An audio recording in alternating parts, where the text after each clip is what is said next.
Então, lembra, quando você faz a concordância com a ideia e não com o que está escrito, é a silepse, tá? Então, ó, brasileiros merecemos bons governantes. Visitamos a linda Rio de Janeiro, a linda cidade, enfim. Agora, presta atenção. A banca pode dizer assim, observa-se, olha só, observa-se na frase a elipse da palavra cidade, o que leva à presença de uma silepse. Porque existe uma palavra ali, elíptica, que é a palavra cidade. Só que desse jeito a gente cai no quê? Numa silepse. Eu fiz a concordância com a ideia e não com o que estava escrito. Tá? Muito bom. Anacoluto. Vamos lá. Isso não é chatinho, gente? Eu concordo que é. Ficar decorando isso tudo. Não é? Eu acho.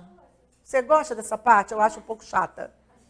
Eu acho que eu tenho um pouco de, assim, porque eu já vi tanto problema em questão por isso. Acho que é por isso que eu tenho esse pé atrás, sabe, Lara? Anacoluto. Anacoluto é uma frase partida. Você lê a frase, você percebe que ela parece que quebrou ali, tem uma estrutura quebrada. Ela apresenta uma quebra na sua estrutura sintática, sendo concluída de uma forma alternativa. Olha lá a frase de Rubem Braga. Porque sou mole, você fica abusando. Não é? Ele teria que dizer o quê? Você fica abusando porque eu sou mole. Aí não, porque sou mole, você fica abusando. Você percebe ali uma quebra, né? Muito bem. Crianças, elas merecem nossa atenção e amor. Essa aí é leve, né? Muito leve até, né? Eu diria até que ali o que existe mais é um pleonasmo, uma repetição da ideia, porque o elas está repetindo crianças, mas enfim.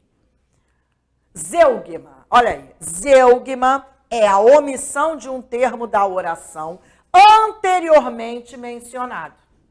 Assim, essa omissão não prejudica o entendimento da oração, porque se ele já foi mencionado antes, eu subentendo ali pelo zeugma. Ó, o meu pai era paulista, meu avô pernambucano, meu bisavô mineiro, meu tataravô baiano. Aquela música do Chico Buarque, né? Muito bem. Qual é o zeugma aqui? Vejam que aqui ele usou o verbo era, e nos outros ele não usou. Então é zeugma porque foi mencionado antes. Agora eu vou aproveitar para perguntar uma coisa a vocês. Aquela vírgula ali, depois de avô, depois de bisavô, eu poderia retirar? Aquela vírgula? Não. Não posso retirar. Não posso retirar. E agora eu vou explicar. Aquela vírgula não está substituindo o verbo, Lara? Está substituindo o verbo. Veja que na primeira não tem vírgula, porque eu usei o verbo. Na segunda eu tirei o verbo, eu pus a vírgula. Ela é obrigatória para começar. E ela tem até nome. Aí o aluno diz assim, eu já não sei usar a vírgula, você ainda quer que eu saiba o nome dela. Gente, mas é porque já caiu em prova, por isso que eu falo dela.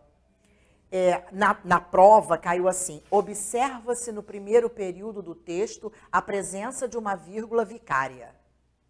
Aí o aluno lia o primeiro período, havia 4 vírgulas. Como é que ele ia saber se tinha vicária, se ele não soubesse o que era vírgula vicária? Gente, olha o vocabulário aí na vida da gente. Vicário quer dizer substituto. Vigário, gente, a origem é vigário. Vigário é aquele que substitui o padre numa paróquia. E daí vem vicário. Vicário é substituto. Então, a vírgula vicária é aquela que substitui um elemento, gente. Não está substituindo o verbo? Vai ter a vírgula vicária. Isso. Se for substituindo o verbo, sempre. Agora, no outro dia não, já tem um tempo. Eu vinha no carro, e aí, depois de um jogo, e estava a resenha lá, os caras comentando o jogo. Aí 2 comentaristas ou 3, aí um deles falou assim, quer ver? Eu achei legal porque ele usou direitinho. Ele falou assim, fulano jogou muito mal hoje, não é? Não sei o quê. Aí o outro falou assim, não, realmente não jogou nada. Mas também a participação dele hoje foi vicária. Perfeito. Aí o outro até debochou, tá podendo. Mas ele usou direitinho. A participação foi vicária, quer dizer, ele entrou para substituir alguém. Ele não nem pensou que ia entrar. Então, participação vicária substituiu alguém. Fulano hoje estava péssimo na audiência, né? Ah, coitado, mas o advogado mesmo do caso ficou doente e a participação dele foi vicária, quer dizer, ele foi substituir. Bom, né? Então é isso, vírgula vicária, tá? Um deles queria saber dos meus estudos. Outro, vírgula, se trazia a coleção de selos. Quer dizer, o outro queria saber, para não repetir o verbo, vírgula. Tá bom? Ótimo. Hipérbato. Ih, essa é ótima. Hipérbato, gente, é a inversão dos elementos na frase. Ó, no hipérbato ocorre uma inversão brusca na ordem normal das palavras na frase. Mas, como dele batia, dela o coração também. Gente, mas o coração dela batia como dele também. Essa era a ordem.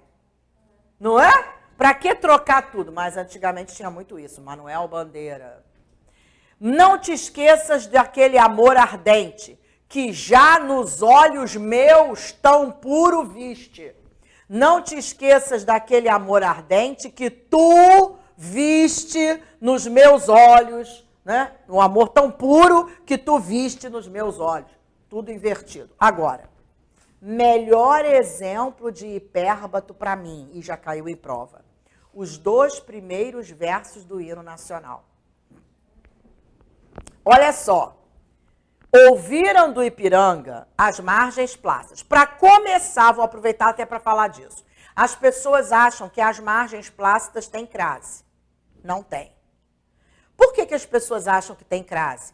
Porque elas acham que as margens plácidas é uma expressão adverbial de lugar e aí com palavra feminina. Não é, Lara. Sabe por que não é? As margens plácidas é o sujeito do ouviram. As margens plácidas do Ipiranga ouviram. Tá? Então já está invertido. A segunda é pior ainda, ó. Ouviram do Ipiranga as margens plácidas do brado, do povo heróico, o brado retumbante. Tudo invertido. E as margens plácidas do Ipiranga ouviram o quê? O brado retumbante de um povo heróico. Está tudo fora da ordem. Hipérbato. E por que então que as margens plácidas não têm crase? Porque é o sujeito. E no sujeito a gente não põe crase. Bom, hein? Já caiu em prova isso. Os 2 versos ele perguntava qual era a figura presente. Hipérbato. Muito bem. Boa. Anáfora. Na anáfora ocorre, olha bem, na aliteração ocorre a repetição de um fonema. O feno, o fluido, depois o rato, roeu, a roupa do rei de Roma. É a repetição do som do R. Na anáfora, não, é a repetição de palavras no início dos versos, das orações. Ó, é um caco de vidro, é a vida, é o sol, é a noite, é a morte, é o laço, é o anzol. Repetição de palavra. Era uma estrela tão alta, era uma estrela tão fria, era uma estrela sozinha, luzindo no fim do dia. Repetição de palavra. Aí é anáfora. Boa, né? Muito bem. Polissíndeto. Essa é muito fácil, gente. Vamos falar dessa e a gente faz o intervalo, depois a gente termina. Poli, ó. Aliás, olha para mim. Assíndeto e polissíndeto. Esse A do assíndeto é aquele prefixo de negação. Quando eu digo fulaninho está afônico, ele está sem voz, não é? Então, assíndeto é quando não existe conjunção. E polissíndeto, quando eu repito muitas vezes a conjunção. Ó, no polissíndeto ocorre o uso excessivo e repetitivo das conjunções. Então, olha. Há 2 dias meu telefone não fala, nem ouve, nem toca, nem tuge, nem muge. Nem. A conjunção sendo repetida. Exemplo de polissíndeto.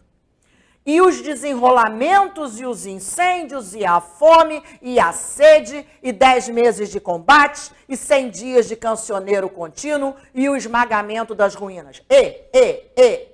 Repetição da conjunção E. Euclides da Cunha, polissíndeto. Certo, gente? Olha bem, se eu digo assim, ó, ele chegou cedo e banhou-se, e assistiu ao noticiário, e jantou com a família, e leu o jornal. Polissíndeto. Agora, se eu escrevo assim, ele chegou cedo, vírgula, banhou-se, vírgula, jantou com a família, vírgula, leu o jornal, vírgula, dormiu. Eu não usei o e. Então, aí é assíndeto, tá? Ok? Muito bem.